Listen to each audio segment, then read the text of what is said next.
Kalau orang asing, orang yang nggak kenal tiba-tiba judge kita, ya itu menurut gue emang harga diri kita yang lagi diinjek. Lu ngapain gitu ya kan ya? Nggak kenal nggak apa, tiba-tiba menghina orang-orang. Wah itu sih udah klimaks yang nggak pantas buat dilakuin sih. Nggak semuanya orang bisa berinteraksi sama gue. Kadang iya, kadang bingung, tapi gue selalu menjadikan itu bahan lelucon dan lain-lain. Tapi gue menganggap lu punya metakognisi yang tinggi, Bang Dustin. Contohnya ya, lu tahu bagaimana bikin strategi, terus bahwa ini untuk melindungi diri dan kemudian akhirnya melakukannya dengan tindakan. Tabungan lu nggak terlalu banyak, tapi lu beli rumah deh, biar apa yang lu hasilin kelihatan. Pas gue beli, pas udah jadi, wah nikmat banget. Kecemasan dari sosial media sih, gue harus berhati-hati dah sama follower. Karena beberapa kali gue ketipu. Lu misalnya dikasih power untuk jadi Menteri Komdigi, dalam 24 jam pertama apa yang lu lakuin? Kita kan dipilih sama mereka, kita harus dengerin mereka juga. Biasanya ya orang-orang yang punya kepekaan terhadap spiritual itu kadang bisa nangkep sinyal-sinyal masa depan gitu. Lu bisa gak? Sinyal masa depan kayak kemarin prediksi bola. Lu bisa gak prediksi negara kita ini bakal jadi emas gak?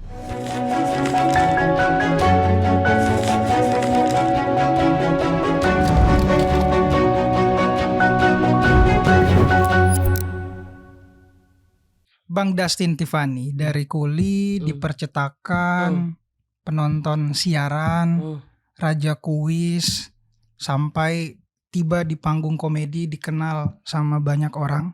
Ketika semua orang hari ini lagi melihat lu, Bang, lu pengen dikenal sebagai apa sih nama Dustin Tiffany ini nanti? Oke, gue dikenal orang yang istilahnya punya karya dalam bentuk apapun, karena gue pengen masuk di semua lini.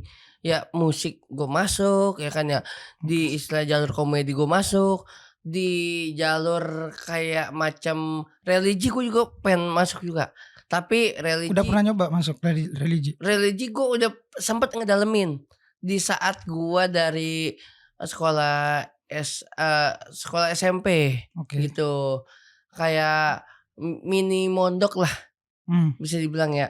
Terus sampai ke lini yang benar-benar hiburan juga kita masuk semuanya, sampai sekarang yang gue gelutin juga kayak game juga. Pokoknya semua lini gue pengen coba dan gue pengen share ke orang-orang gitu. Berarti lu ingin dikenal sebagai orang yang bisa masuk ke semuanya gitu? Ke semua lini, benar. Tapi ini akhirnya bikin lu, dalam artian sebuah kesadaran yang udah lu ciptain dari awal, atau kayak tiba-tiba aja gitu lu tersesat gitu, tiba-tiba gue di sini gitu? Nah awal-awal apapun gue orangnya yang takut, minder, nggak mau nyoba hal yang baru gitu. Dan karena orang-orang di orang-orang di sekitar kita, orang-orang kayak macem yang emang intinya gue harus dinasihatin dan dikasih supaya gue pengen maju, itu orang-orang yang istilahnya bisa mempercayakan diri supaya pede, itulah yang istilahnya gue berani buat nyoba ini nyoba itu. Pada akhirnya gue ada di mana gue mau nyoba sesuatu di sini, tapi pas udah aduh kayaknya gue nggak mau dah, kayak gue takut karena gue belum maju nih sebenarnya nih. Mendingan lu coba dulu, ntar kalau sekali lu nggak bisa udah lu nggak mau mundur, tapi kalau lu coba rasain setelah itu baru laporan ke gue gitu.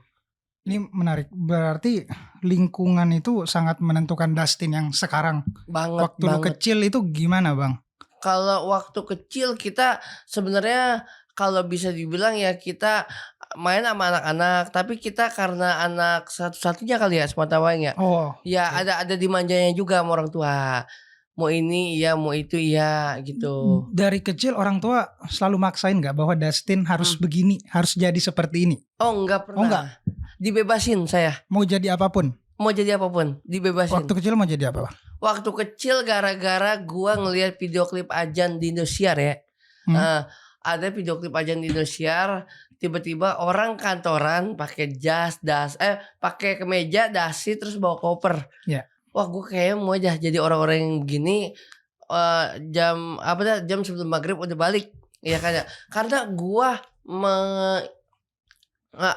di pikiran gue tiap hari dia bawa duit sekoper, wah ini keren sih orang, menurut gue kayak gitu. Tapi gue nggak tahu orang kayak gitu kerja apa ya modelnya ya. Ternyata gue merasakan yang namanya pakai kemeja, dasi, ya kan ya, pernah seperti itu. Dan ya istilahnya gue udah pernah ngerjain, cuman pada saat itu kerjaannya istilahnya agak-agak kita udah maksimalin tapi tidak sesuai dengan apa yang kita mau apa gitu. yang kita mau. Nah, benar. Berarti dulu orang tua sama lingkungan itu support gak apa yang lu mau, Bang? Dulu support. Atau kayak ada yang wah gak bisa nih lu jadi kayak gini? Wah, justru gua akan malu ketika gua gak kerja. Itu malu banget. Gua sebenarnya kita punya waktu lengang untuk kesana kemari. Tapi kalau nggak ada duit, satu bingung. Yang kedua kalau keluar, otomatis tetangga kita, gue malu sama tetangga karena kan gue di situ kan salah satu orangnya emang dari kecil situ. Orang tua juga dari kecil situ. Jadi di lingkungan udah pada kenal-kenal banget. Khawatir ada omongan atau segala macam. Aku masih ini kok masih gitu. Gue sebagai laki anjir nggak punya kerjaan, malunya bukan main gue. Malunya bahkan gue hampir dalam itu sebenarnya bosan banget di dalam rumah tuh. Ya kan ya, karena kita mau keluar tapi segen hidup ya kayak ogah-ogahan gitu rasanya. Tapi dari kecil Bang Dasin itu udah sepopuler sekarang nggak? Dari kecil kalau bisa dibilang dikenal sama temen-temen memang. Karena gini prosesnya, kan ada yang nanya, Tin, lu waktu zaman sekolah dibully gak? Ya kemungkinan besar ada seperti itu ya, kemungkinan besar. Tapi supaya mencegah itu kita harus punya proteksi diri dengan cara apa? Dengan cara supaya gua nggak kena lagi. Karena gua tipe orangnya yang nggak nongkrong sama, misalnya ada temen-temen gua yang istilahnya ini nyemok, ya kan ada temen gue yang ngedrink, ya kan gitu-gitu. Gua nggak berani untuk nongkrong seperti itu. Meskipun lingkungan lu mungkin banyak ya. Ada, itu lingkungan sekolah sih kebanyakan. Tapi kalau lingkungan pertemanan di rumah sih nggak sebrong yang di lingkungan lain. Di lingkungan gua untungnya nggak sebrong seperti itu. Tapi kalau di sekolahan memang agak-agak brong, ya kan. Nah pas strategi gue adalah yaudah, karena gue nggak punya keahlian untuk sebagai jadi orang yang istilahnya jadi jagoan di sekolahan, gue harus punya skill yang intinya gue pada saat belajar, pada saat ulangan, gue punya satu istilahnya prestasi lah di situ gitu. Dulu prestasi Bang Dasin apa? Waktu itu ya sekolah. Akhirnya gue dari kelas 1 sampai kelas 6 SD gue diangkat ketua kelas waktu itu. Dan istilahnya orang di situ juga kayak ada pandangan lah, teman-teman juga ada pandangan. Dan kita setiap ulangan bukannya apa gimana ya, kita kadang ngasih contekan ke teman gitu. Karena kita pengen mengalihkan untuk memproteksi diri. Lu kalau ngapa-ngapain gue ngasih contek loh. Gue gitu. Cara lu survive ya. Iya, dengan cara gitu. Dan ya menariknya ya, terlepas dari bagaimana Bang Dasin hari ini ngebangun citra lu di sosmed, tapi gue menganggap lu punya metakognisi yang tinggi, Bang Dasin. Contohnya ya, lu tahu bagaimana bikin strategi, terus bahwa ini untuk melindungi diri dan kemudian akhirnya melakukannya dengan tindakan. Dan ketika muncul pikiran tentang bahwa saya sadar harus melakukan ini, itu menurut gue keren sih. Gimana cara lu ngelatih proses berpikir itu? Ngelatih secara proses berpikir itu karena gue sebenarnya punya orang ketakutannya yang tinggi gitu. Jadi sebelum apa-apa, sebelum terjadi kita udah mikirkan overthinking ini. Jadi gue set sebagaimana rupa, ya udah gue harus melakukan itulah supaya gue bisa memproteksi diri, biar enggak istilahnya ada kerana yang istilahnya di pembulian, entah kita misalnya sama mereka jadinya punya apa namanya, jadinya dia sama gue punya respeknya juga gitu. Dan yang ketiga intinya gue itu pengen salah satu dilibatkan menjadi yang aktif di sekolahan pada itu, entah apapun tugasnya. Berarti ini pertanyaan gue sebenarnya lu sadar gak sih dengan desain yang lu bikin hari ini tuh, lu sadar gak bahwa lu ngedesain hidup lu, misalnya dari gua nonton bayar jadi penonton siaran, terus bawa makanan sampai kemudian itu lu desain atau ya udah gitu? Ya udah gitu. Lu desain. Oh, lu emang terjadi aja gitu. Terjadi aja gitu. Karena pada saat yang diperceritakan gue juga menikmati pekerjaannya. Karena pada saat diperceritakan soalnya gue kerja di tempat paman gue.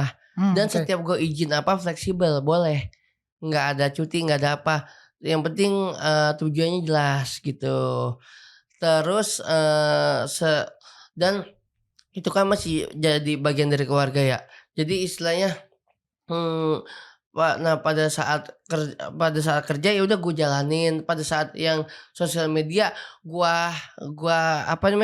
limpahin juga. Jadi ada di mana kan gue kerja waktu itu kan Senin sampai Sabtu. Minggu tuh libur tuh. Kadang Minggu gue gimana caranya gue cari buat refreshing otak gue. Gue harus keluar rumah. Caranya? Gitu. Ke tempat-tempat konser. Entah kalau nggak ke tempat konser nggak ada, gue mikirin strategi dari Senin sampai Sabtu, nyari-nyari di sosial media ada kuis apa ya gitu. Biar gue nanti ada kegiatan. Kalau ada kuis, ada yang kita bikin nih, konsep lah atau apalah. Jadi nanti kita bikinnya pada saat di hari Minggu itu. Di waktu kosong tadi itu. Di waktu kosong itu. Jadi supaya kita tetap aktif, ada kegiatan. Nah itu yang gue suka.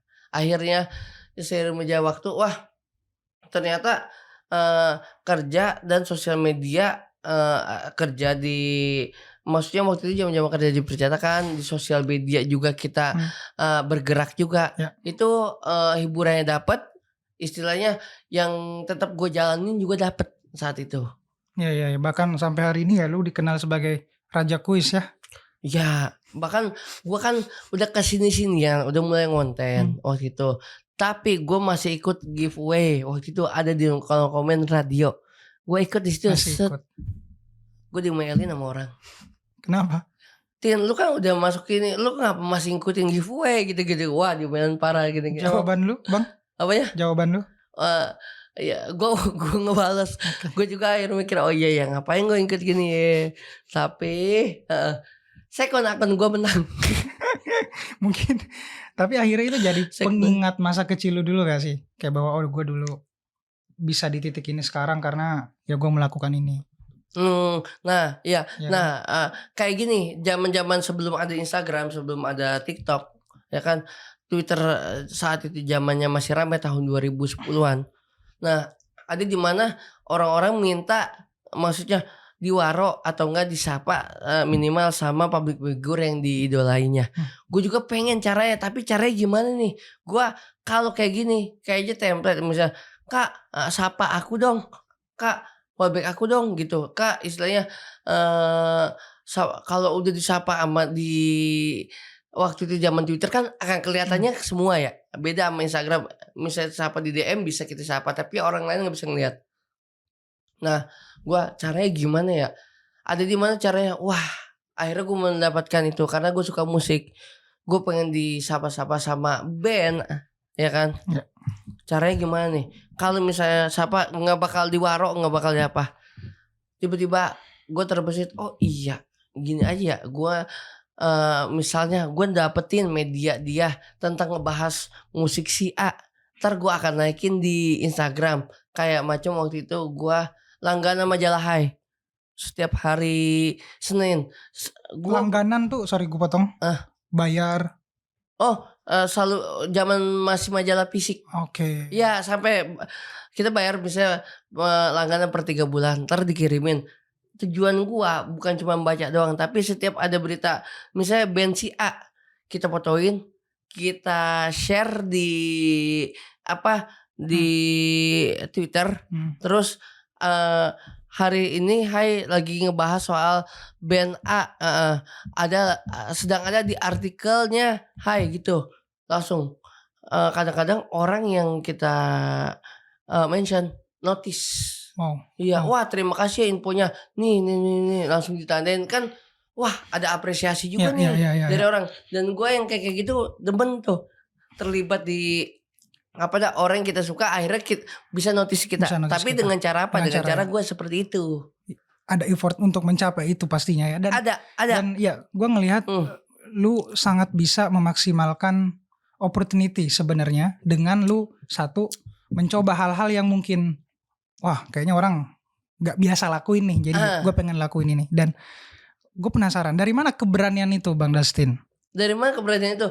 Nah dari mana? Dari kita kadang dapat inspirasi kadang kalau lagi mandi atau enggak kalau lagi kita boker itu pasti dapat inspirasi itu langsung kita laksanain biar nggak lupa.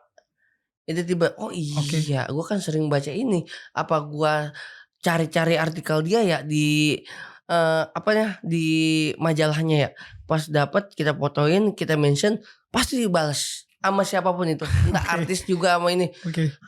Kan langsung tuh rame tuh misalnya udah dibalas rame tuh langsung anjir balas gitu. Berarti bedanya kebanyakan orang-orang kan hanya terjebak dengan overthinkingnya tapi nol eksekusinya. Nah lu kayaknya tipe yang mikir banyak langsung dieksekusi. Iya, mikir banyak langsung dieksekusi. Dan ada gimana kita kayak giveaway, enggak kita dapat giveaway doang, tapi ada dana yang kita korbankan juga. Dalam artian kita bikin properti, kita bikin banner, kita bikin gabus-gabusan gitu-gitu. Pernah yang saya prepare mungkin gue udah ngeluarin dana lumayan saat itu, nggak dapat pernah, udah sering malah gitu. Berarti ya nggak semuanya mulus. Pasti akan ada juga ya ujung-ujungnya juga gagal, penolakan. Tapi akhirnya ya lu bisa di titik ini menurut gue sesuatu yang keren sih. Dan kalau ada satu kalimat yang mungkin bisa lu ucapin sama Dustin waktu kecil, ada gak Bang kira-kira? Ada. Apa tuh? Satu kalimat ya.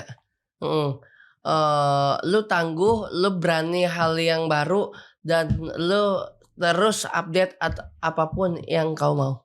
Gitu. Update yang kamu mau ya. Iya, update apapun yang kamu mau. Dan ya lu ngebuktiin itu dengan cara tadi lu belajar dengan mencoba ngupgrade skill lu sama ya kebutuhan zaman hari inilah. Oh ya iya harus itu ternyata. Kayak lu nggak mentok di satu sudut pandang aja. Waktu itu gue dapet pembelajaran juga tuh, bener sih. Dulu gue kan sering konten sama Dinar Candy. Ternyata dia banyak banget ngasih insight pelajaran buat gue juga tuh. Tin, lu semua harus aktif di sosial media. Karena apa? Karena sekarang kan lagi rame di orang ketok pintu ya. Wah, di orang ketok pintu itu rata-rata pemainnya itu anak-anak yang remaja.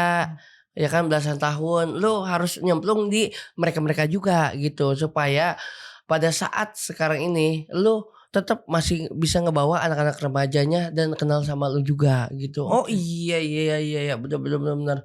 Pokoknya rajin konten lah. Ya udah gua akhirnya rajin konten dan di aplikasi ketok pintu itu gua tetap jalanin gitu. Afirmasi yang akhirnya mencoba gua proses adalah ketika lu mampu gitu sebenarnya memilah informasi, kemudian mencoba mempraktekannya dengan gaya lu sendiri.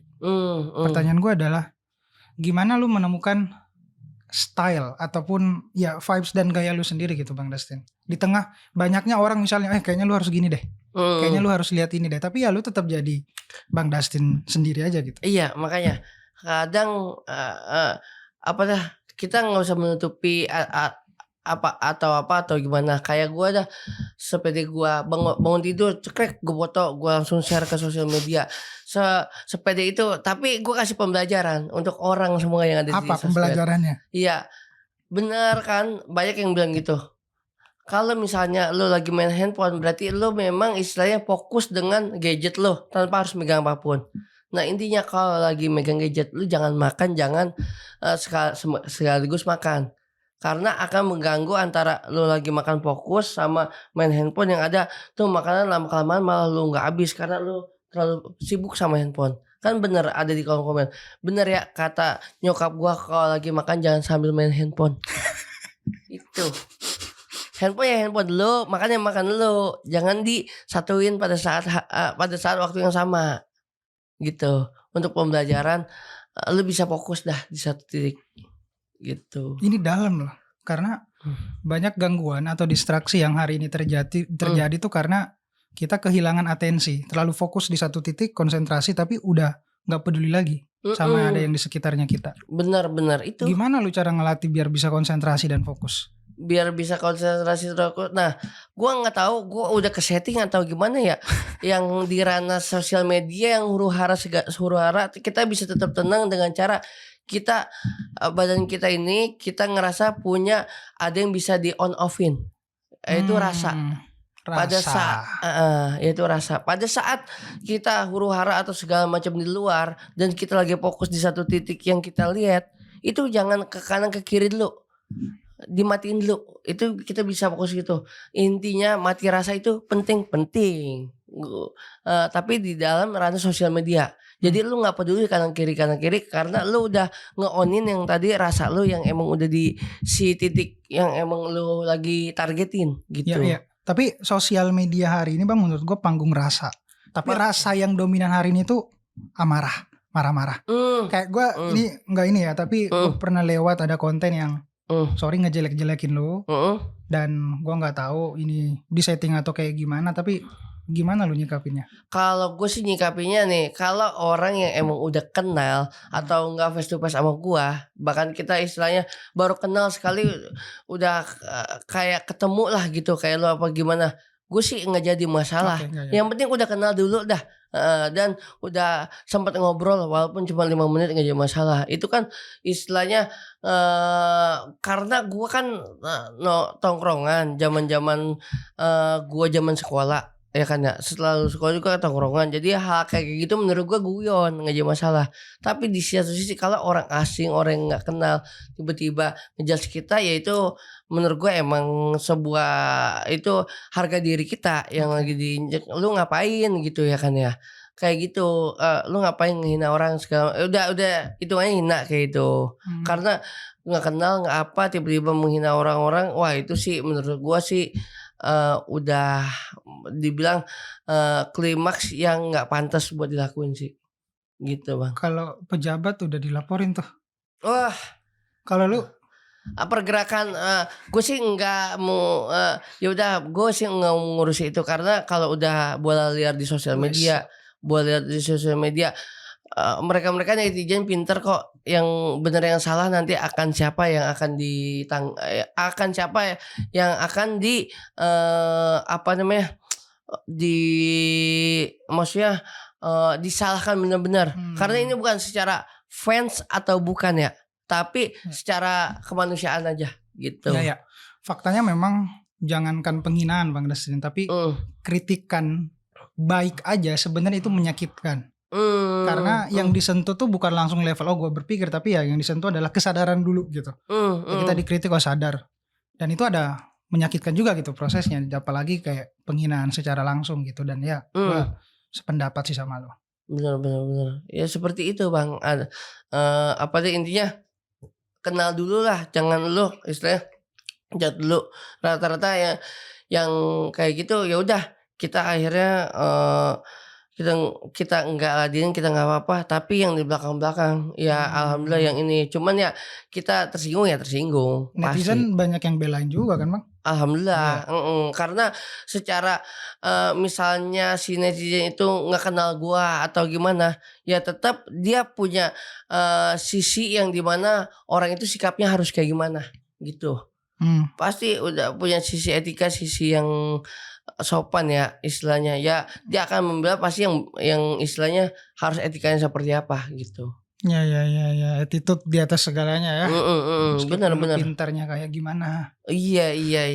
Tapi kalau nggak punya adab tadi, ya itu bikin ricuh sosial media, sebenarnya sumbunya ke sana. Benar. Makanya ya gue seneng sih dengan Bang Dustin hiburannya ya. Karena jujur gue ketika lagi jenuh, lagi capek, gue kadang nontonin lu sumpah. Wah, yang kontennya mana Bang?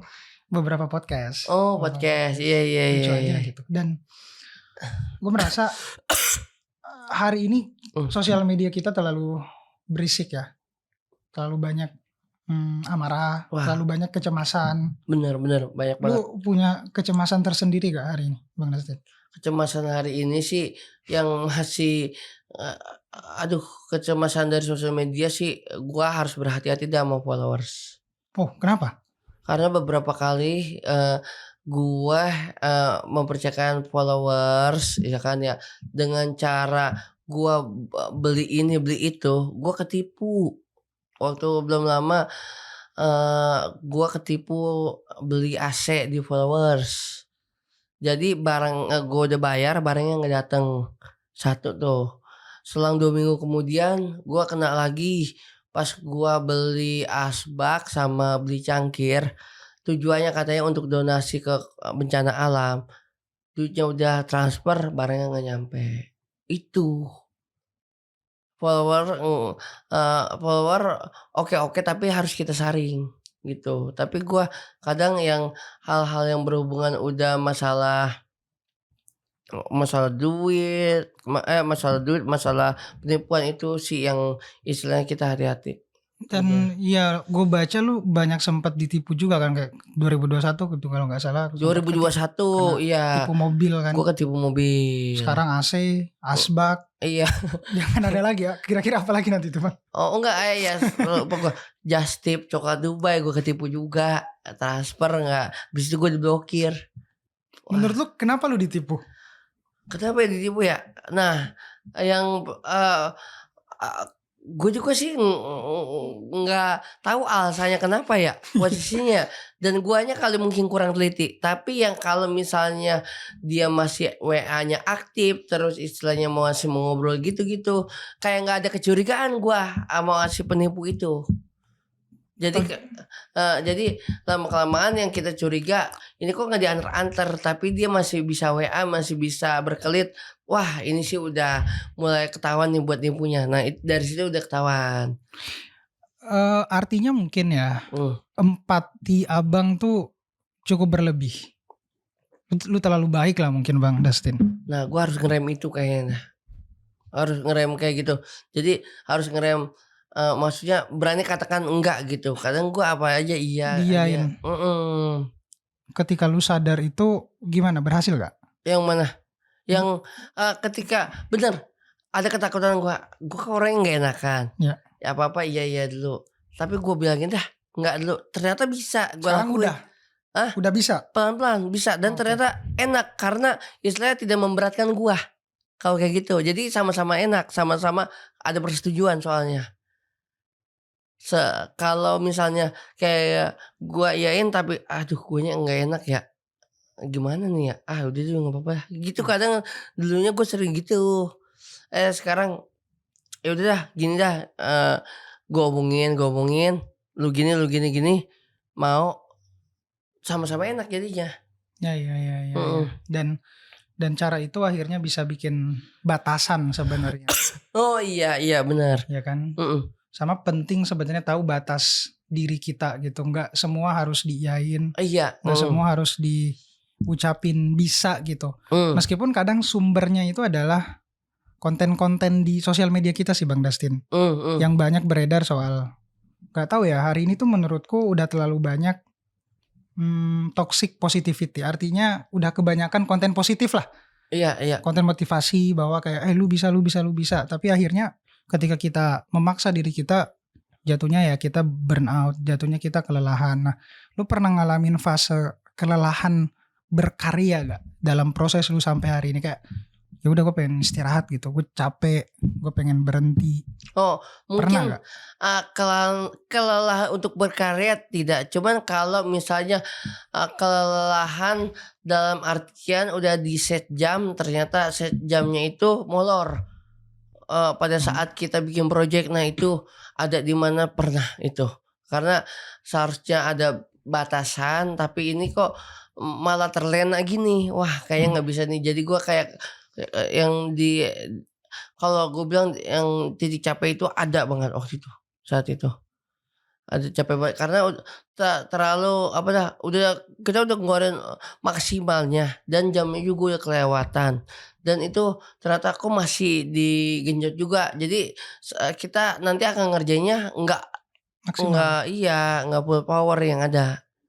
Yang ada malah setengah-setengah lah istilahnya. Nggak yang emang ngerinya nggak seekspektasi yang lu pengenin jadinya. Berarti gitu. Bang Dasin ini termasuk orang yang sangat aware gitu sama waktu kan? Ya. Nah, boleh diceritain nggak Bang proses? Gue penasaran sih. Waktu lu bangun tidur sampai kemudian tidur lagi, ada gak habit-habit yang mungkin menarik gitu buat diceritain? Oh, kalau misalnya bangun tidur ya gue istilahnya ngasih makan kucing dulu. Nggak buka HP beneran? Apa? Nggak langsung buka HP?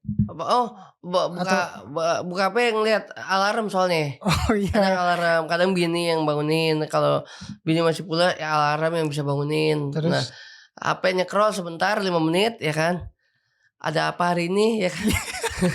Terus ada apa hari ini langsung ke bawah ngasih makan kucing dan lain-lain. Terus nggak tahu kebiasaan nih, mau handphone udah setengah, mau handphone masih full, mau handphone udah tinggal dikit, gue charger dulu. Saya main 10 menit 15 menit, kelar itu mandi gue. Pas kelar mandi udah terus makan dan lain-lain. Udah abis itu gue pengen berkegiatan apapun, entah misalnya ada podcast lanjut jalan, ada acara TV langsung jalan ya kan. Dan setelah itu paling kita habis kegiatan. Nah, habis kegiatan gua dulu tradisi gua sebelum merit itu habis kadang misalnya podcast, habis TV, gue bisa melipir kemana-mana dulu tuh. Main ke sana, misalnya nongkrong sama teman, main ke sini. Tapi pola hidupnya udah beda. Kita menunggu orang di rumah, mau buru-buru pokoknya kerjaan kelar, kita langsung balik gitu. Karena kita mau ketemu bini, mau ketemu kucing, itu udah pasti. Dan sudah kelar di rumah. Sekarang punya kegiatan baru. Setiap pulang ke rumah, ketemu bini, ketemu kucing, ya spare 2 jam 3 jam lah, ya kan. Abis itu kita naik ke atas lagi, mulai live streaming. Live streamingnya tapi game kita. Game, cuman lagi fokusnya live streamingnya di aplikasi ketok pintu. Oke. Aplikasi ketok pintu, dan kita main sana sampai tengah malam. 2 jam lah maksimal. Berarti kebiasaan-kebiasaan kecilnya ya dimulai dari, gua pengen nge-highlight tadi lu aware gitu, lu sadar untuk naruh HP, ngecas, dan ya udah fokus dengan apa yang mungkin akan lu kerjakan gitu. Karena banyak orang yang sebenarnya, terutama gue sendiri sebenarnya kayak kebingungan gitu bagaimana mengatur waktu di tengah banyak sekali ya gangguan-gangguan ya, terutama paling besar kan ini kita nggak bisa lepas gitu. Wah, itu jadi dari pokok handphone gitu. Ya, si handphone ya. Jadi ya menurut gue ketika lu bisa menyisihkan gitu HP lu dan kemudian lu deep work, fokus, ya mungkin beberapa kerjaan lu bisa tuntas gitu. Dan mungkin itu salah satu resep kebiasaan yang akhirnya bikin Bang Dasin jadi sekarang gak sih? Ya alhamdulillah konsep itu kebangun juga. Dan istilahnya gua itu gak betah kalau bangun tidur bangunnya itu kesiangan. Gua gak betah tuh. Biasanya gua rata-rata ya bangunnya jam berapa? Bangunnya sih kadang kita ya 5:30, jam 6, jam 7, jam 9 itu udah siang banget menurut saya. Jam 8 lah paling mentok gitu. Iya. Dan ketika kalau kita bangun subuh tuh kayak perasaan waktu tuh lama banget gitu. Iya kan? Untuk nyampe ke paginya ya. Benar. Cuma kalau bangun subuh lu udah kegiatan, udah rapi segala macam kegiatan, rapinya itu masih pagi, enak tuh masih. Ngapain enak? Iya, rapinya masih enak tuh. Misalnya rapinya udah benar-benar semuanya yang kita lakuin jam 10 udah rapi itu, wah enak tuh masih pagi soalnya. Bisa ngapain, banyak waktu luang gitu. Ya, dan memaksimalkan waktu itu memang jadi PR sih menurutku, terutama generasi muda hari ini lah punya sedikit wejangan gak buat generasi muda hari ini untuk ngejalanin kehidupan, Bang Dastin? Menjalani kehidupan nih, yang namanya kehidupan nih ya, untuk tanggal, tahun, bulan itu nggak bisa balik lagi ya kan ya. Tapi kalau waktu itu selalu berbalik ya. Apabila lu kedapatan janganlah bikin tanggal ya bulan dan tahun lu setiap jalan itu menjadi momen yang tidak baik. Jadilah momen tersebut momen yang wangi. Karena kalau selalu lu tanamkan momen yang wangi, otomatis lu lagi menanamkan hal-hal untuk kedepannya yang lebih wangi gitu. Lu istilah itu bibit yang lu pupuk. Misalnya lagi naruh, wah alhamdulillah dengan istilahnya self reward lu istilahnya bisa menilai diri sendiri. Gua udah maksimal hari ini dan gua istilahnya bisa mengeluarkan vibe positif. Itu gue tanam hari ini ya kan. Besok gua harus lebih itu karena gua pengen menebarkan sesuatu yang emang positif juga. Tuh gua harus tanam itu karena semakin ditanam maka kedepannya itu akan ngikutin buat hal-hal itu lebih wangi gitu menurut gua. Berarti perubahan itu dimulai dari cara berpikir kan? Saya berpikir dan strategi. Ya. Dan semakin kita punya mind atau pikiran yang kuat, kayaknya kita bisa ngerjain tuh tugas-tugas kehidupan ya gak sih? Iya benar. Karena gue pelajarin sebenarnya ada dua perbedaan antara pikiran dan pengetahuan, mind sama knowledge. Jadi kadang orang yang bisa bertahan di tengah situasi kesulitan itu karena dia punya mind yang kuat. Meskipun knowledge-nya atau pengetahuannya ya nggak terlalu jenius pintar banget, tapi karena dia mind-nya bagus, punya adab, ngerti proses, ya dia bisa diterima tuh dalam masyarakat. Lu setuju gak? Ya setuju kayak gitu. Kayak macam kita misalnya kenal nggak bagus tapi lo kayak gini ya, guru sedang menerangkan ya kan ya. Pada saat itu lu nggak ngerti segala macam, tapi prakteknya lu ngerti, lu justru kan lebih baik lu nggak paham, tapi pada saat lu praktek lu ngerti, karena yang akan diterapkan itu yang prakteknya nantinya. Tindakan. Benar. Menurut gua nih ada nih lebih baik satu tindakan daripada 1000 kata namun tidak ada pengalihan. Itu dia. Lu dapat kata-kata gini dari mana bang? Mikir dalam gitu. Kalau lagi mikir dalam ada gua. Dulu gue tumpah-tumpahinnya zaman Facebook kayak gini. Gue cari lagi, anjir ini bagus juga nih, ya kan ya. Kok gue bisa nulis gini dulu ya? Karena kenapa ya? Gue kadang gitu. Gue kadang bingung. Wah, berarti gue dulu kayaknya gue orang-orang yang ngawur aja dah. Tapi kok gue bisa nulis gini? Kadang bingung gue sama diri sendiri. Tapi menurut gue lu nggak ngawur, Bang Destin. Ngawur. Karena apa yang lu sampein itu tuh kalau diterjemahin dalam satu konsep, itu konsepnya ada. Kayak tadi yang lu konsep soal deep work, terus soal mind itu nyambung. Oh iya. Makanya gue bilang tadi metakognisi lu tinggi. Set. Metakognisi apa tuh arti itu? Metakognisi. Jadi kemampuan kita berpikir tentang cara kita berpikir, ambil keputusan, memaknai segala proses, dan pilihan-pilihan yang kita ambil tuh ya udah kita predik dengan strategi. Tadi lu mention soal proteksi diri.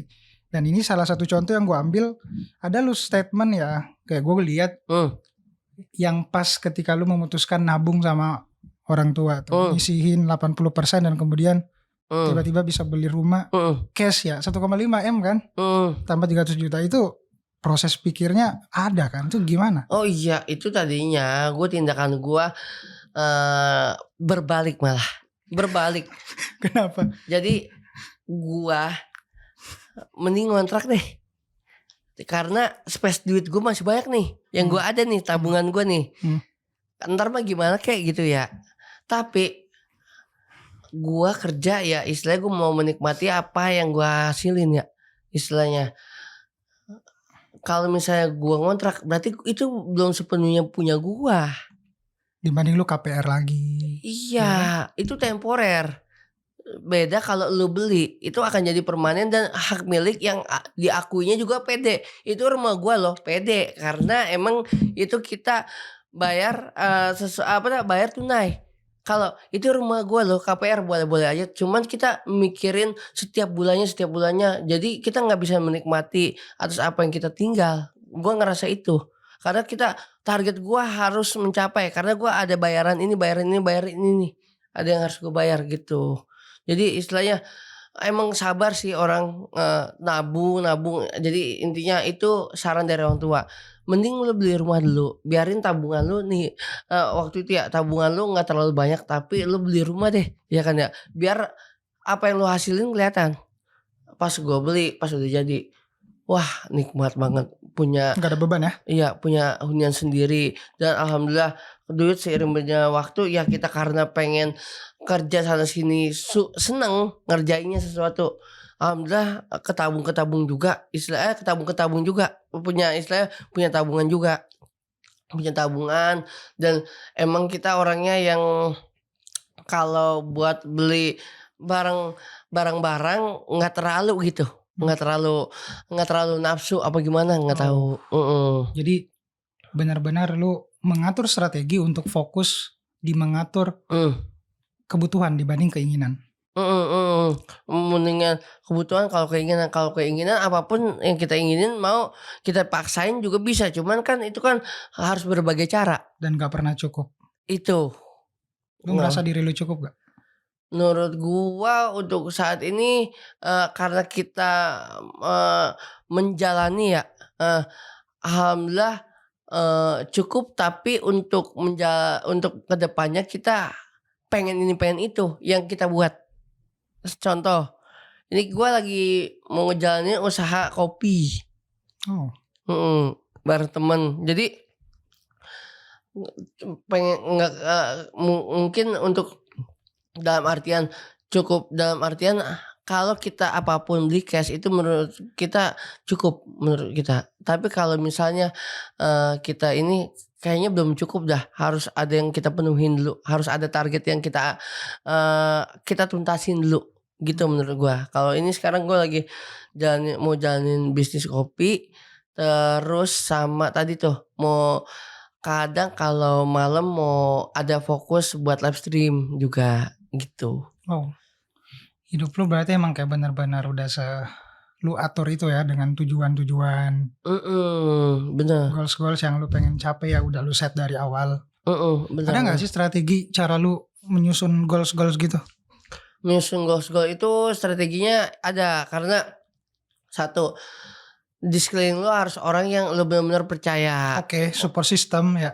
Perlu banget itu.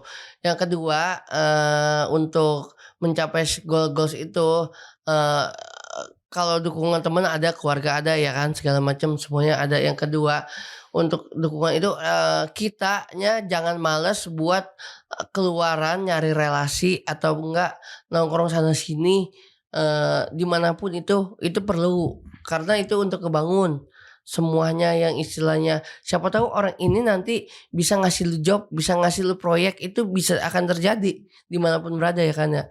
Dan yang ketiga ya lu nya itu kalau lembah lu di dunia content creator ya, lu emang harus rajin di ranah itu, karena kerjaan lu kan ada di situ gitu.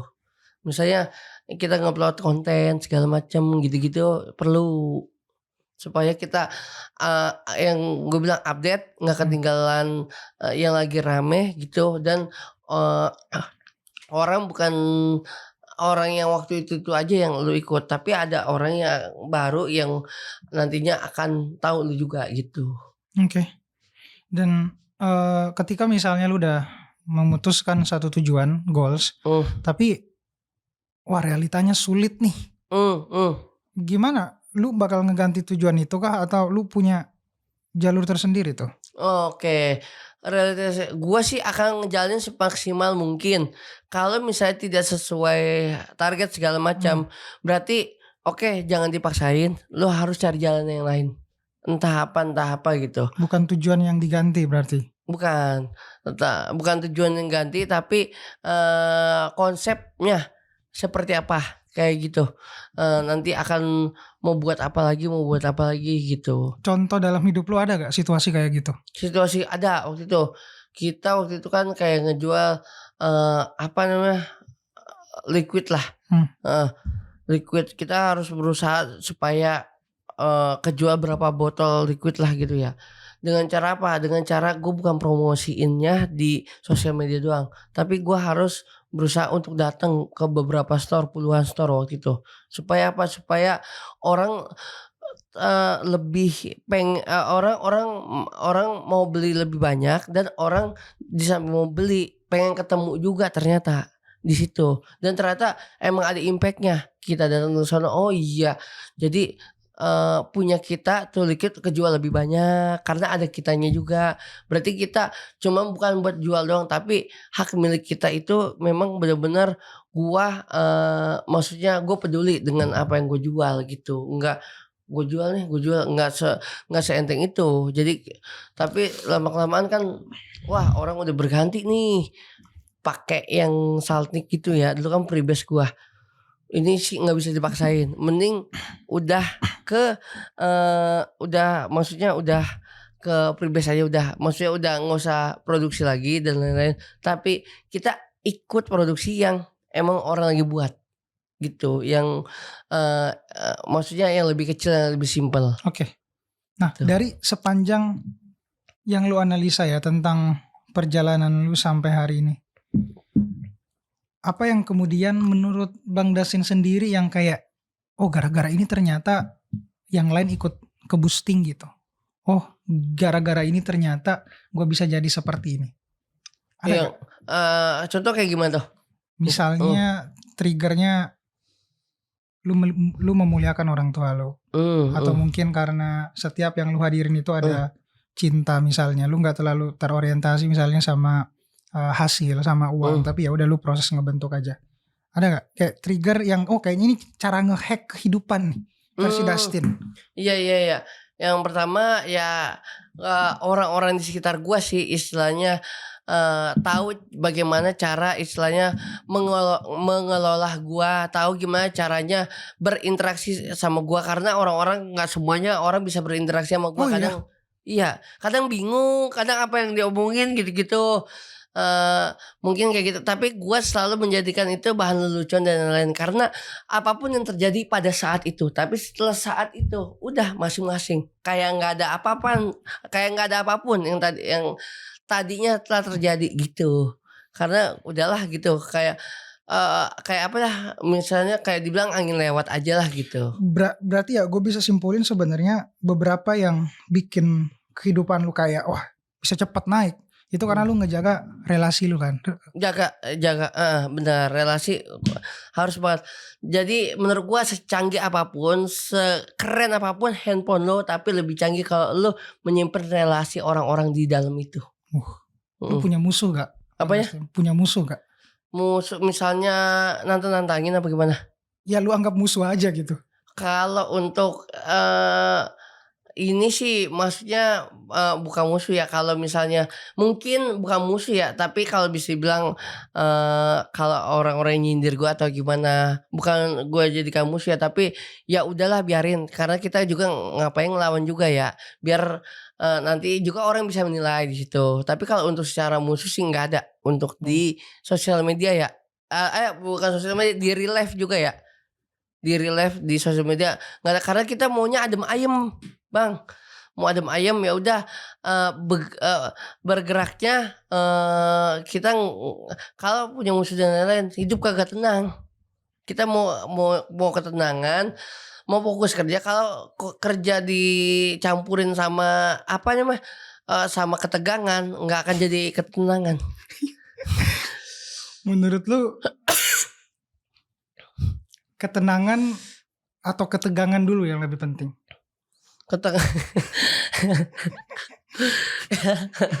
Dari tenang ke tegang bisa juga. Enggak itu. Tapi ketegang bisa jadi tenang juga. Bener, tergantung mau malam apa siang gitu. Kalau kena matahari pasti kita akan tegang. Tapi kalau udah ke malam adem bisa jadi tenang. Maksudnya kayak gitu kan. Intinya bisa tenang dulu apa tegang dulu. Istilahnya gini dulu dah. Mungkin ya gue dulu paling ya gue ngerasa dulu tegang dulu. Sekarang tenangnya. Lebih banyak tenangnya sekarang daripada tegang. Ya karena dulu gue dulu banyak takutnya, yang gue bilang itu. Pas masuk TV juga kan banyak juga yang nyerang gue waktu itu kan. wah Dasim begini, wah Dasim, wah itu mental gue kena. Waktu itu gue anjir ngeri juga nih ya kayak gini ternyata ya. Oh, pas ngisi kan agak-agak ngeri juga ya jadinya. Aduh, gue jadi ngejalannya tegang saat itu. Tapi lama-kelamaan belajar dari orang sekitar, terus istilahnya si udah gitu ada yang ngerangkul gua. Jadi itu gua ngedapetin ketenangannya di situ. Syarat ketenangan ini menurut gue ya. Nanti menurut gue lu. Tapi yang pertama adalah penerimaan diri. Sejauh kita menerima diri kita, menurut gue di situ letak kita bisa ke level selanjutnya, yaitu percaya kepada orang lain. Menjaga relasi tadi. Terus yang ketiga, puncak kebahagiaan menurut gue adalah ketika ada perasaan berkontribusi terhadap sosialnya gue. Oke. Versi Bang Dustin gimana? Kalau menurut gue untuk ketenangan atau apa? Ketenangan dan kebahagiaan. Tentang kebahagiaan, yang pertama benar tadi percaya diri. Mau benar mau salah kita lakuin dulu.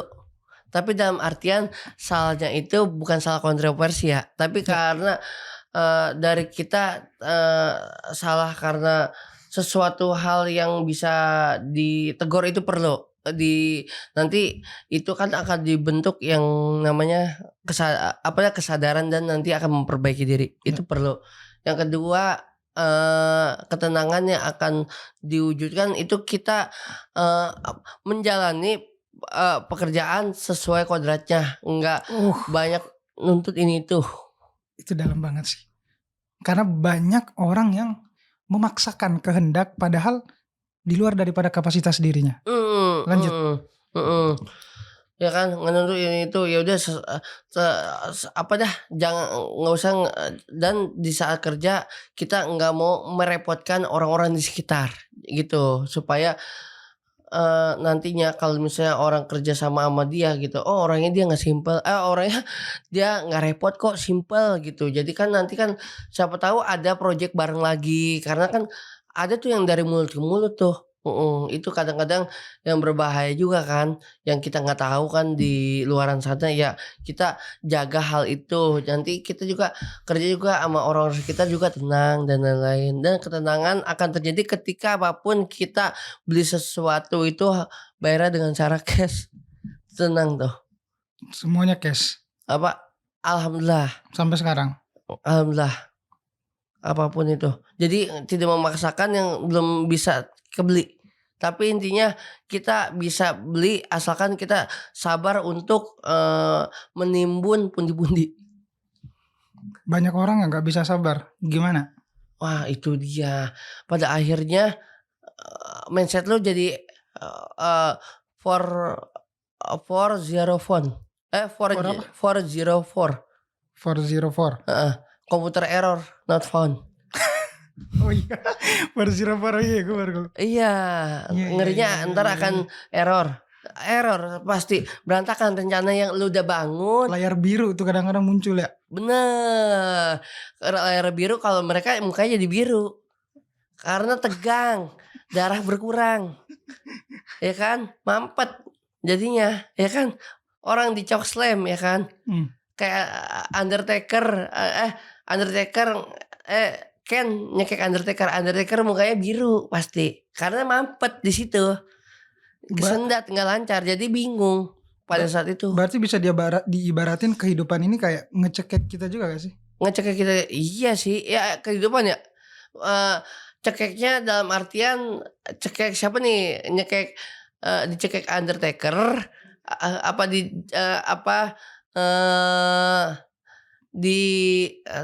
ini begini ya. Gue bingung tuh orang WWE ditanyain ya. Dicekek Undertaker apa di salto Rey Mysterio. Gue bingung tuh. Ya gue ngerasa ya ada situasi di mana kayak kadang kita udah nggak terlalu ngedengerin suara dari dalam diri kita. Jadi di luar nih daripada diri kita ya nuntut kita ngelakuin ini, terutama karena sosial media hari ini tuh lebih gampang kayak kita ngebandingin diri kita sama orang lain yang mungkin lebih pintar, lebih maju, lebih cakep, lebih sukses, umurnya sekian, ya kita gini-gini aja. Gimana lu bisa berdamai dengan situasi itu, Pak? Berdamai dengan situasi itu karena ya gue ngebangun bukan karena untuk ngikut-ngikut maksudnya ngikut-ngikut orang, dan gue istilahnya ya gue dengan diri gue sendiri, dengan cara trademark gue sendiri, ya gue akan apa namanya, banyak bangetin implan gigi, pasang gigi, tapi gue istilahnya trademark gue begini. Terus gue dengan cara kayak gini orang udah ngeh. Dan lu bisa. Alhamdulillah bisa. Malah bisa jadi salah satu karya, salah satu proyekan juga dengan cara gini, pembawa rezeki juga. Dan untuk apa dirubah juga. Sedangkan bini pun di rumah juga tidak menyetujui kalau gigi gue diimplan. Karena kalau gigi gue diimplan, dia nyangkanya bukan gue, Ari Wibowo. Ntar jadi orang lain gue, bukan gue yang dikenal gitu. Sampai sejauh ini kita udah ngobrol, menurut gue deep sih obrolan kita hari ini. Dan ada gak situasi lu sadar bahwa ada sesuatu yang Bang Dustin masih sembunyikan, kayak lu belum berani untuk ngucapin itu, dan ya udah dia jadi bayangan aja, jadi shadow aja gitu, ngikut ke lu. Ada gak momen kayak gimana dimana tuh ya lu masih belum berdamai sama bayangan di dalam diri lu? Oke, gue istilahnya apa ya, kalau bisa bilang gue pengen bikin kerajaan, tapi gue kerajaan apa dulu nih? Kerajaan maksudnya memperbesar kayak channel gue sendiri, ya kan, memperbesar ranah gue sendiri, kayak channel lah salah satunya. Dan gue kan kayak ada cita-cita pengen bisa memperkerjakan orang dan pengen nge-hire orang, tapi gue belum pede untuk itu karena gue belum fokus di situ banget ternyata. Karena kita masih kerja-kerjanya di luar, terus menyempatkan di luar, belum fokus yang sepenuhnya di channel gue pribadi gitu. Tapi seiring berjalannya waktu, gue akan mencoba itu, tapi dengan cara jalan keduanya. Proyekan di luar jalan, di dalam juga sedikit-sedikit gue mulai latih, gue mulai jalan karena gue pengen tahu caranya dulu. Nggak semudah yang kita ngomong terus kita nge-hire, nggak semudah itu. Jadi kita harus tahu bagaimana prosesnya, tanggung jawabnya juga besar kan. Kalau berkaitan sama orang lain. Tapi ini akhirnya bisa jadi kesimpulan tentang bagaimana lu ngejalanin kehidupan. Paling penting adalah ngejaga relasional tadi. Dan juga tetap berusaha memberikan kontribusi, terutama secara sosial. Nah, secara sosial, oke. Lu pernah merasa resah gak dengan keadaan hari ini dalam kita bernegara? Dalam kita bernegara, ya resah ketika kita membuka salah satu aplikasi. Aplikasi apa? Aplikasi item itu, ya kan? Oke. Ya kan? Item yang logo Wakanda. Oke. Ya kan ya. Resahnya? Karena dulunya itu tempat gue mencari guyonan, mencari istilahnya istilahnya komedi-komedi segala macam. Tapi sekarang udah berubah untuk mengintimidasi orang, memprovokasi orang, terus kontra isinya. Waduh, kenapa berubah begini ya? Akhirnya sekarang kita jangan main di situ juga. Terus yang intinya pada saat sekarang udah dibatasi banget dah cara lo ngomong terus nyampein itu, karena kadang yang orang kita yang nggak ngerti, entah dia video yang dipotong diedit itu kan yang lebih berbahaya ya, apalagi ada zamannya AI sekarang bisa dibuat-buat ya. Zaman sekarang itu lebih berbahaya lagi, tapi akan keren ketika cara gunainya itu dengan cara yang tepat gitu, menurut gua. Cuma kalau enggak bahaya banget, bagus banget itu sebenarnya itu. Ya. Berarti ini juga ada tanggung jawab negara sebenarnya untuk bisa bukan hanya sekedar gue nggak pengen pilih diksi mengkontrol sebenarnya, tapi ada regulasi yang harus ditaati gitu. Jadi platform ini juga nggak kelewatan batas. Benar. Ya kan? Benar. Platform ini nggak kelewatan batas dan apa ya? Kayak ada tuh yang apa namanya nanya ke AI buat buka baju orang. Itu tuh. Itu makanya udah mulai diblokir sementara di negara ini sekarang. Setuju gak lu dengan pemblokiran itu? Setuju lah. Oke. Setuju lah.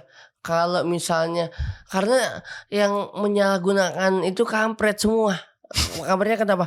Akunnya yang tidak ada foto profil, tidak ada followersnya, dan kadang-kadang digembok sekaligus tuh yang gitu-gitu nggak tahu. Mungkin mereka banyak yang bikin second account untuk itu aja supaya kalau misalnya di detect atau di mana dia menghilangkan jejak itu. Nih, contoh nih, lu misalnya dikasih power untuk jadi Menteri Komdigi. Dalam 24 jam pertama apa yang lu lakuin? Untuk itu ya? Apapun. Kementerian Komunikasi. Oke.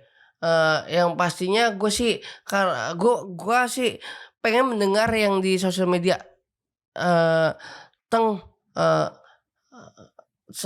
semua ya, di semua platform, di X, di Instagram, TikTok, Facebook, dari akun Pusat Komdigi ya.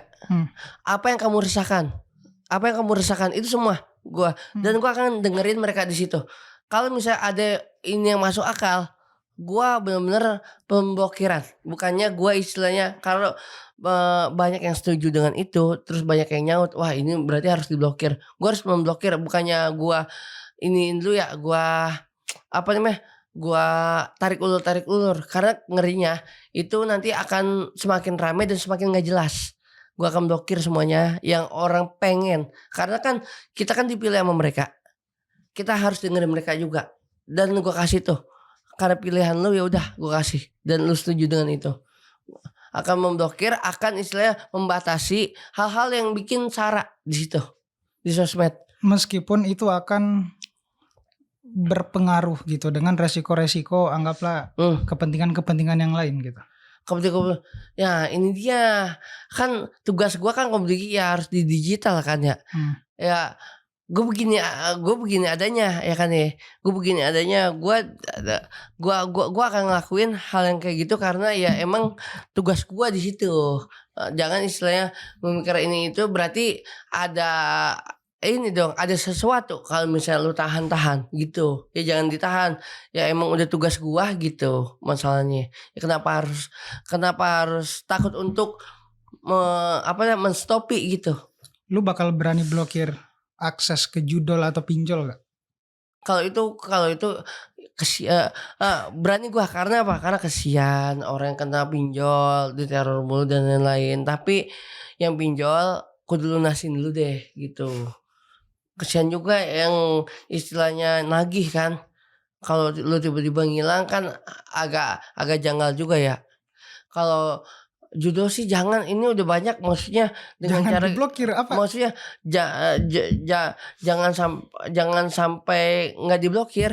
Harus diblokir karena kenapa? Karena impactnya ke kejahatan semua. Kejahatan dalam artian lu gak ada duit, lu nyari cara supaya lu bisa dapat duitnya dengan cara gimana, lu ngerampok lah entah gimana. Kan banyak cerita-cerita di luar sana kan, ngambil duit si orang tuanya lah, terus dengan cara lu dengan cara lu pinjol akan judol. Itu aneh kan ya. Judol dan pinjol selalu berhubungan kan, duit gak habis larinya ke pinjol duitnya buat apa? Buat judol. Nah itu yang akan jadi bumerang buat diri sendiri sih. Bahkan buat buat orang-orang sekitarnya kesian, terutama orang tuanya. Itu sih, pikirin orang sekitar lu juga, bukan lu doang gitu. Dan kedua itu lingkaran yang sebenarnya udah jadi semacam kecanduan kan. Iya. Orang-orang kecanduan tuh susah keluarnya bang, karena ketika dia keluar dari lingkaran yang udah jadi kebiasaan, rasanya menyakitkan. Lu pernah kecanduan sesuatu gak? Gua kecanduan sih sosmed biasanya, mainin sosmednya scrolling ya. Iya, itu salah satu kecanduan gua. Game?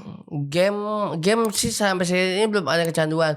Yang gua akhirnya kecanduan itu adalah kopi sekarang. Tiap hari lu ngopi? Iya, tadinya kan bisa tuh gua nggak ngopi malah ya berhari-hari berminggu-minggu. Saat mulai pacaran aja mulai ngopi segala macam ngopi, akhirnya kecanduan sehari kayak ada yang kurang apa ya ngopi itu. Kalau ngerokok? Ngerokok gua nggak pernah. Sekalipun. Dulu. Meski disuruh icip-icip gitu? Enggak pernah. Pernah sekali pernah, tapi gua buat ini dulu buat ngeluarin anak genderuwo. Lu ada mistis juga gua. Coba ceritain. Jadi lu kan ada tuh gua ketempelan anak genderuwo di punggung gua. Siapa yang bilang bahwa lu ketempelan? Sorry. Ya yang bisa ngeliat lah, orang yang bisa ngeliat gitu. Dan gua ngerasa itu juga. Dan emang badan lu berat? Gua ACC, dia ngomong itu gua ACC. Oh, contohnya coba. Gua kan ada di mana salahnya gua deket maghrib gua masih ketiduran malah dalam keadaan kamar yang lembab dan lain-lain. Gua mandi, punggung gua masih tetap panas, punggung gua dong nih. Yang lain aman gua. Air panas kali? Enggak, air dingin. Gitu, maka tidak apa. Gua kan mandi pakai gayung, ya kan? Zat itu di ember kan gue ngambil set. Pas udah kelar mandi, aduh punggung gue masih panas. Gue ajak lari-lari deh main bola, ya kan. Abis hujan loh, kan dingin ya. Punggung tuh gue doang masih panas. Nah sedikit gue ngadu ke orang tua lah. Punggung gak panas ya, bentar dah panggilin gitu. Pas dilihat ngerokok. Siapa ngerokok? Gue ngerokok akhirnya. Okay. Anjir, gue ngerokok lancar gue 3 isepan. Set kelar ngerokok 3 isepan. Udah gitu. Enggak, menurut gue ya udah, nggak berasa apa-apa nih gue gitu ya. Abis itu ya udahlah, selang kegiatan dan lain-lain udahlah. Akhirnya gue nggak berani tidur sendiri. Tidur sama orang tua waktu itu samping-sampingan. Di saat lagi tidur, gue tiba-tiba bangun gini. Gue manggil nyokap gue gak bisa. Kagak bisa. Gitu doang. Tapi gak bisa ngeluarin ucapan. Di depan gue ada gumpalan. Gak lihat sesuatu. Wah itu nyata banget. 2 gumpalan hitam. Halusinasi bukan? Bukan, ini jelas. Soalnya yang gue tahu yang mana orang tua laki, orang tua cowok. Yang gumpalan hitam matanya 4, 1, 2, 3, 4. Yang satunya caling, yang satu enggak. Yang caling menurut gua itu yang cowok, yang enggak caling menurut gua cewek. Reaksi lu? Reaksi gua depan mata gua banget kan gumpalannya. Yang satu masuk ke mata gua, yang satu masuk di mulut. Lewat belakang. Gua kayak kena aliran listrik. Serius gak sih? Beneran. Bener. Nah, pas kelar dia lewat, ya kan ya. Kelarnya itu seluruh jari kaki gua kiri kanan ngerasa kayak abis kena sengatan listrik dan badan gue dingin di sini. Gue tahu itu berarti anaknya ketempelan ke gue, ngambil anaknya yang ketinggalan kali mungkin pada saat maghrib itu di rumah gue. Masih ada kali? Udah nggak ada, karena udah lewat. Tahu? Karena yang pertama udah istilahnya udah tubuh gue suhunya udah normal lagi. Okay. Yang kedua abis kayak kena sengatan listrik nih, kaki kiri kanan udah kayak nggak gimana gitu menurut gua. Dan yang ketiga, pelajaran gua sebelum maghrib jangan tidur menurut gua, karena kan di waktu sehabis asar dan mau menjelang maghrib banyak yang nyaranin nggak boleh tidur, dan ternyata itu kayak ada benernya ya, karena gua ngalamin itu kayak dan gitu. Tiba-tiba aja gitu hilang ya. Hilang. Abis itu wah badan gue malah istilahnya kayak yang lebih dibilang sehat. Wah itu gue gak tahu fit lagi saat itu. Kayak lu terlahir kembali kali, enggak? Ya intinya gue fit di situ. Gue fit kayak orang abis olahraga tapi keringetan. Yang sebelumnya letih, lesu. Wah parah pak. Letih, lesu udah gitu kayak berat gitu, kena ngantuk aja gitu. Tiba-tiba seger saya nih, abis ini mie dah, makan mie. Ternyata wah itu di luar nalar sih sebenarnya. Memang, tapi gue ngalamin sih, jadi gue merasa itu Itu ACC. ACC. Kalau gue ngalamin, gue sih gue nggak ACC itu. Menurut gue fiksi segala macam. Tapi gue ngalamin gimana tuh? Sekali aja atau beberapa kali? Kalau yang itu mah udah sekali aja, nggak mau berkali-kali gue. Tapi ada di mana? Gue tidur, ketiduran nih ya depan TV ya. Zaman rumah gue yang sebelumnya. Pas bangun gue kaget. Jadi kayak ada cahaya, tapi cahaya kayak ini gurunya Kerasakti. Oh, Biksu Tong. Mirip Biksu Tong. Cuman cahaya doang, abis itu nyerap lagi ke dalam tembok. Cahaya warna kayak kuning-kuning gitu. Seret. Wah, itu gue kaget juga. Tapi gue ngomong sama orang tua. Berarti lu percaya dengan hal-hal mistika gitu ya? Ada percaya karena gue ngalamin sih ya. Itu sih. Kalau misalnya gue gak ngalamin, gue gak percaya. Gitu. Ada sedikit tapi jangan terlalu didalami gitu. Paling ya 5% lah ya harus percaya. Biasanya ya, ini biasanya orang-orang yang punya kepekaan terhadap feeling spiritual, intuisi itu kadang bisa nangkep sinyal-sinyal masa depan gitu. Lu bisa gak? Sinyal-sinyal masa depan. Gua sih ada tapi gua nggak Ya kan? sinyal masa depan kayak kemarin prediksi bola. Oh iya bener. Prediksi bola dan gua kaget skornya sama menitnya sama. Menit lo yang gua bahas. Demi apa? Ada videonya. Ada videonya. Skor apa? Skor waktu itu Liverpool Manchester City. Gua ngomongnya menit 63 akan terjadi sesuatu. So itu pas lagi sebelum kick off babak kedua. Gua sendiri kaget. Anjir, kenapa nih? Iya. Lu bisa gak di terakhir prediksi negara kita ini? Prediksi negara kita ya. Bakal jadi emas gak di 2045? Bakal jadi emas kayak masih saat ini sih masih berpegang teguh kepada Tugu Monas. Tapi kalau untuk menjadi emas, bentar dulu nih, karena rakyatnya perlu pro dulu. Pro maksudnya dalam artian maksudnya lu pro dengan pemikiran positif dan pemerintah juga harus pro kepada rakyat. Dalam artian hal yang tidak perlu jangan dilakuin menurut gua. Karena dekat rumah gua Ciledug depannya, kenapa jalan udah bagus kayak jalan dihancurin lagi, akhirnya perbaikan lagi nggak kelar gitu. Hal-hal yang recet dikit akhirnya jadi istilahnya panjang nggak kelar itu sih kayak gitu. Harus maksudnya harus ada istilahnya oh iya agak ringkih sih, agak ringkih memang. Agak ringkih karena kan kita kan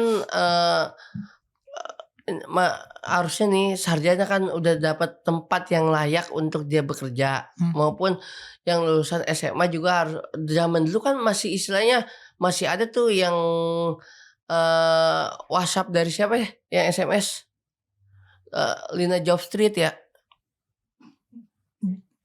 Ya. Ada dari Lina, zaman Lina Job Street tuh benar-benar ngasih kayak gitu ya. Emang Lina lu yang ngasih, nggak tahu tuh si Linanya itu siapa ya waktu itu ya. Dan benar-benar zaman itu mereka dapat kerja meskipun lulusan SMA. Kayak gue kan lulusan SMA tuh ya. Kita usaha kerja sana sini dan bisa gitu maksudnya sekarang. Tapi banyak keluhan yang sudah sarjana aja agak susah dapat kerjaan. Nah untuk itu mungkin benar ya lapang pekerjaannya yang emang harus supaya mereka yang emang wujudin untuk kuliah dapat setelah itu buat mereka dapat penghasilan balik gitu. Mungkin mereka istilahnya punya si kampus itu kerjasama sama perusahaan-perusahaan mungkin kayak gitu ya. Seharusnya gitu. Salah satunya itu di Cina kan kayak gitu. Oke gitu. Cuma kita udah nerapin belum negara kita? Di beberapa kampus. Di beberapa kampus udah nerapin itu ya. Jadi hampir di Cina semua kampusnya itu emang udah terintegrasi dengan private sector. Oke. Jadi setelah lulus dia udah tahu nih mau dilempar atau nyangkut di mana sebenarnya. jadi enak tepat sasaran dan match gitu dengan jurusannya sama pekerjaannya. Nah kita datanya aja 80% jurusan sama pekerjaan itu beda. Wah, iya rata-rata kebanyakan misalnya jurusan lo apa? Teknisi, tapi lo apa? Editor, gitu-gitu ada ya kan ya? Banyak. Jadi menurut gua nih ada penerapan yang dimana lo harus sebenarnya ya, kalau misalnya gua kuliah ya atau gimana ya, misal nih si A punya ya anggap lalu jadi rektor ya. Ya. Oke. Bukan anggap rektor. Misalnya kita orang tua. Oke. Punya anak kita lulus SMA, ya kan ya. Gua nggak langsung masukin ke tempat kuliah. Lu setahun dulu, lu cari lo apa yang ada, seni lu ada di mana.